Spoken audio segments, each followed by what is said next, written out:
Mami Naomi. Enjoy po kayo. Salamat po sa pagpunta niyo. Sino kasama ni Mami? Mami! Yes! Asan po mga anak niyo? Oo nga po. Tama naman po. Nandito sila kasama niyo sa atin. Parang po ako sumagot, no? Wala lang po ako sa mga maedad, pero parang iba po yung pilay. Thank you po, Mami Naomi. Salamat. Ganito lang po kami, ha? Oo, kasi baka nabibigla po kayo. Kasi usually, pag mga ganyang edad, simbahan na lang ang pinupunta. Ay, hindi naman sabi, hindi naman. Nag-gamer pa nga ako. Okay po. Gaganda ng mga babae dito. Siyempre. Diyos ko lang, ito suso ni ate, oh. Diyos ko. Boy. Alam niyo ba, hindi maganda masyado pag malaki. Huwag niyo pag malaki. Sobrang rin ng mga dibdib niyo. Kala niyo maganda yan. Gusto mo kalahati ng Oo, kilo? Diyos ko. Sa mga lalaki, hindi din gusto yan.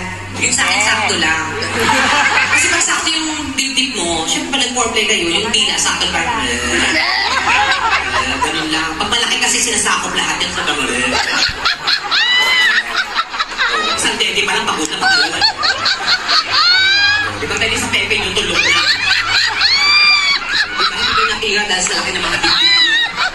Dibdib nyo pala.